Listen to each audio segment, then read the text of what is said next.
कदीम कोरिया की सरसब्ज़ वादियों में एक हुसैन सल्तनत थी, जहाँ चेरी बलासम के दरख्त हर मौसम में खुशबू बखेरते थे। और वहाँ रहती थी एक शहज़ादी हावन। हावन खूबसूरत होने के साथ साथ बहुत तेज़, बहादुर और एक्टिव थी। वो घड़ सवारी करती, तीर अंदाजी में माहिर थी और महल की दीवारों में कैद रहना इसे पसंद नहीं था।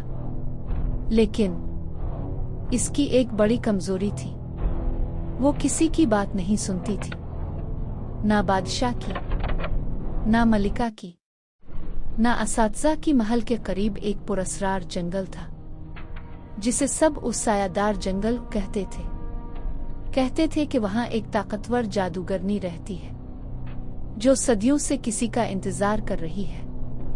बादशाह ने सख्ती से हुक्म दिया था, कोई भी इस जंगल में कदम नहीं रखेगा। लेकिन हावन हमेशा की तरह ये हुक्म भी नजरअंदाज कर गई। एक दिन हावन अकेली ही घोड़े पर सवार होकर जंगल में दाखिल हो गई। जंगल अजीब खामोश था, परिंदे भी नहीं चहक रहे थे। अचानक इसे एक अजीब दरख्त नजर आया, जिसकी शाखें चमक रही थीं, जैसे इनमें जादू हो। हावन ने हंसते हुए कहा, ये सब कहानियां हैं, कोई जादू नहीं होता। और उसने दरख्त की एक शाख तोड़ दी। जैसे ही शाख टूटी, जमीन कांपने लगी, हवा चीखने लगी और एक सिया धुआं इसके सामने जमा होने लगा। 5 धुएं में से एक बूढ़ी जादूगरनी जाहिर हुई। इसकी आंखें सुर्ख थीं, आवाज सर्द। तुमने मेरी ताकत को छेड़ा है शहजादी। हावन ने घबरा कर तलवार निकाली, लेकिन जादूगरनी मुस्कुराई। तुम बहादुर हो, मगर नादान भी। जादूगरनी ने अपना हाथ उठाया और कहा, जब तक तुम अपने गुरूर को खत्म नहीं करोगी, तुम्हारी सल्तनत अंधेरे में डूबी रहेगी। अचानक हावन के इर्द गिर्द रोशनी खत्म होने लगी और वो बेहोश हो गई। इसी सल्तनत में एक बहादुर शहजादा भी था, शहजादा जानवो।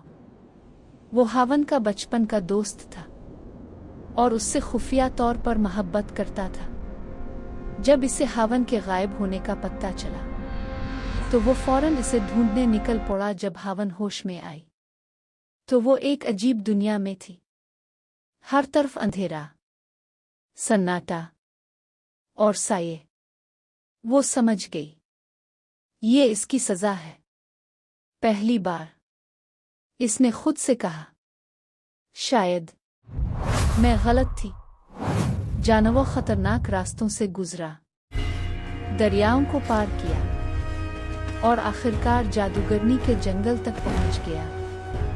वो जख्मी हुआ, मगर रुका नहीं। जादूगरनी ने दोनों को एक साथ लाकर कहा, अगर तुम वाकई बदल गई हो, तो अपनी सबसे कीमती चीज कुर्बान करो।